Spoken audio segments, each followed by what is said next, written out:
Welcome to Bible Story Time.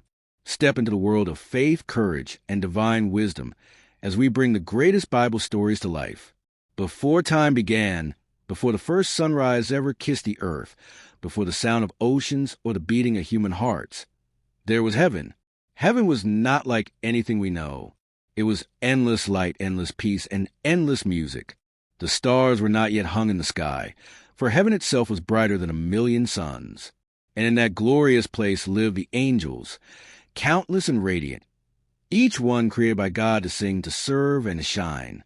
They moved like wind, glowed like fire, and sang in voices that filled all creation. Among them was one angel who stood above the rest, Lucifer, whose very name meant light-bringer. Lucifer was the most beautiful of all God's creations. His light shone like a diamond under 1,000 suns. His voice was like the sound of 1,000 choirs singing in perfect harmony. When he moved, colors followed him.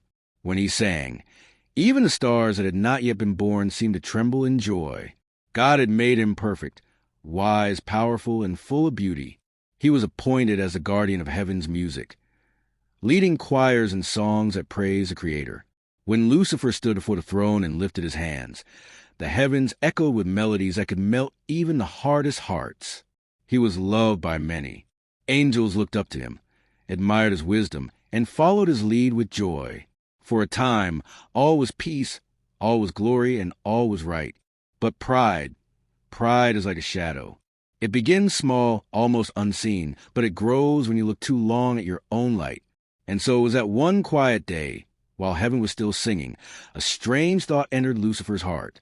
He looked at himself, at his shining wings, his golden face, his power, and his voice, and whispered, "I am beautiful. I am powerful. I lead heaven's songs. Surely I am great." He lifted his eyes toward the throne of God, shining brighter than all the heavens, and another thought followed, softer but more dangerous. Why should only God be praised? Am I not also worthy of glory?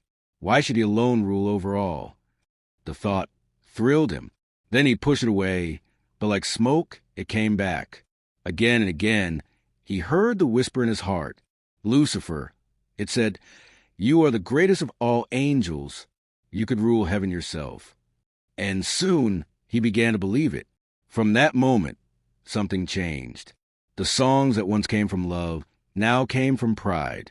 The joy that once filled his heart turned into jealousy. He looked at God's throne not with awe, but with envy. Lucifer began to walk among the other angels, speaking softly, his voice still sweet and convincing. He told them, "God is powerful, yes, but why must he rule alone? We are strong too. We can build our own kingdom, one where we are free." Some angels trembled at his words. "Lucifer," they said, "this is madness. None can be like the Most High." But others listened, curious, tempted, unsure. They admired Lucifer and trusted his voice. He told them, "If you follow me, we will rise higher than the clouds. We will shine brighter than the morning star." And thus, slowly, quietly, rebellion began to form in heaven. Lucifer's brightness dimmed, not on the outside, but inside. His heart, once filled with light, began to grow dark. But still he smiled. He hid his pride behind beauty. Then came the day of truth. God, who sees all and knows all, called Lucifer before him. The great halls of heaven grew silent. Even the stars stopped their shining to watch what would happen. Lucifer stood proudly, his wings wide, his crown gleaming. "Lucifer," God said, his voice calm like thunder before rain, "I gave you light, wisdom, and beauty. I made you leader among angels. Yet pride has grown in your heart. You think your light comes from you, not from me." Lucifer's eyes flashed. "I am no less than you," he declared. "I am glorious. Why should I serve when I can rule?" The angels gasped. Some fell on their knees in sorrow, while others, those deceived, stood behind Lucifer, their eyes filled with defiance. God spoke again, his tone both sorrowful and firm. "You were perfect in your ways until pride was found in you. You have chosen rebellion over love." Lucifer raised his head high. "Then I choose my own kingdom," he said. "I will ascend above the stars of God. I will sit upon the throne of heaven. I will be like the Most High. And with that, the brightest star in heaven turned his back on the one who made him. A great trembling filled the skies. Lightning flashed. The light around God's throne blazed brighter than ever. Every angel felt it. The moment when heaven lost its most radiant child. Lucifer walked away, his followers marching behind him. A third of heaven's angels, shining but now corrupted. They spread their wings and shouted in rebellion.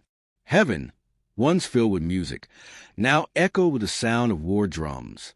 The loyal angels looked to Michael, the archangel of God's armies.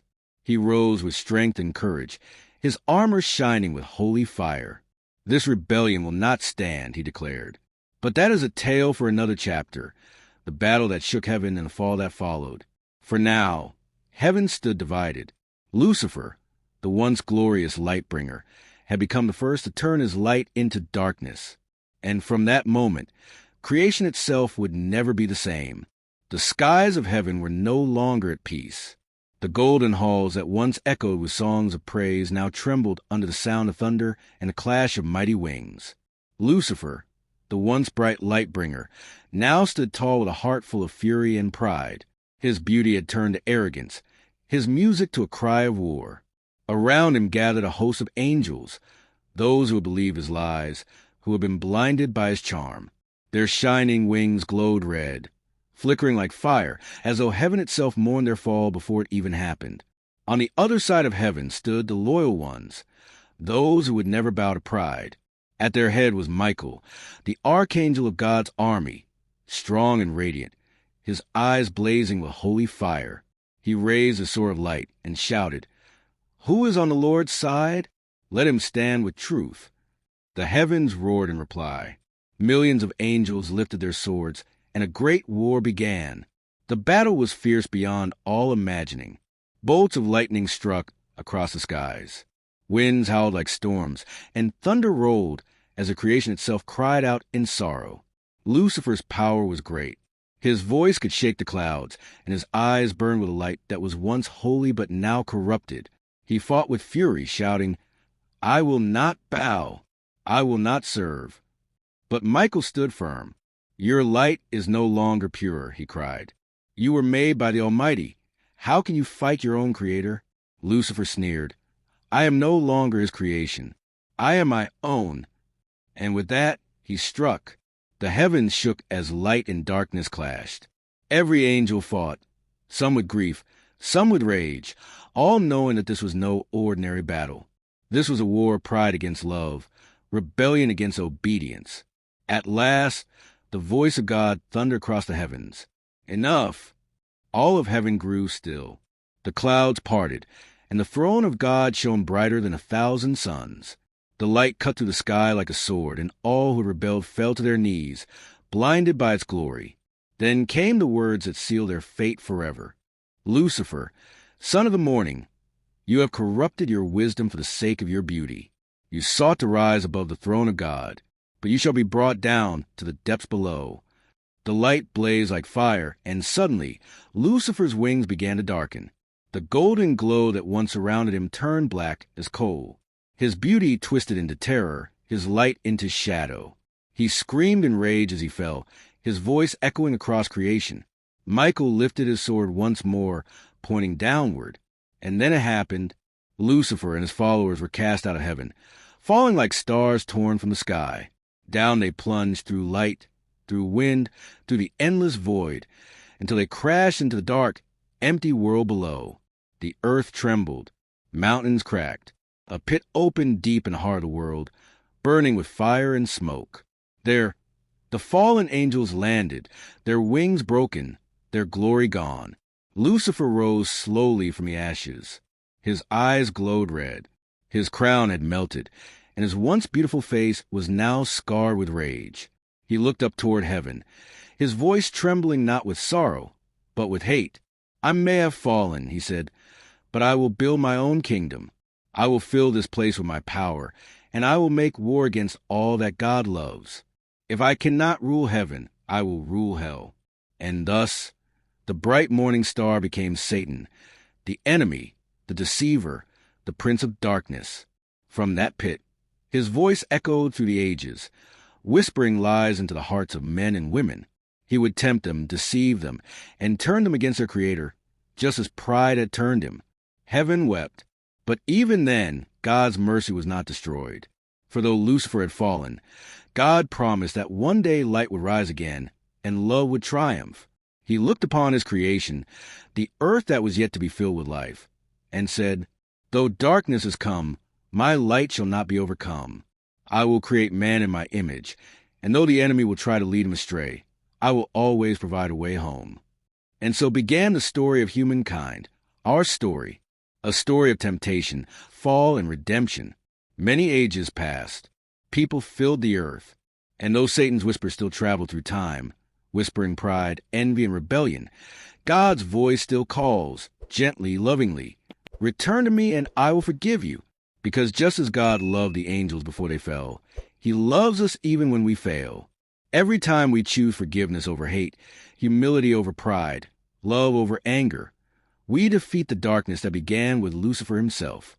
And so, dear listener, as you sit and think about this ancient tale of the first rebellion, remember this. Pride makes angels fall, but humility brings people back to grace. Moral lesson: no matter how far we fall, pride is always the first step down, and humility is the first step back up. Lucifer lost everything because he wanted to be greater than God. But God calls us to be faithful, not famous, to serve, not to rule. Let this story remind us that God's love never changes. Even when we do, he forgives, he restores, and he welcomes us back when we repent. As it is written in Isaiah 14, verses 12 to 15, "How you have fallen from heaven, O morning star, son of the dawn! You have been cast down to the earth, you who once laid low the nations." And again in Revelation 12, verses 7 to 9, "And there was war in heaven. Michael and his angels fought against the dragon, and the great dragon was hurled down, that ancient serpent called the devil, who leads a whole world astray." If you've enjoyed the story of the fall of Lucifer, how an angel became Satan, remember, even the darkest tales can teach us about the light. Just like God's forgiveness still reaches us today, your support helps us keep sharing these powerful lessons of faith, courage, and redemption. So, subscribe, and share this story with someone who needs to be reminded that no matter how far they've gone, God's love can still bring them home. Now, tell us in the comments, what did you learn from Lucifer's fall? What does pride mean to you? And how can we choose humility instead? Your thoughts matter, because every listener is part of the story of redemption.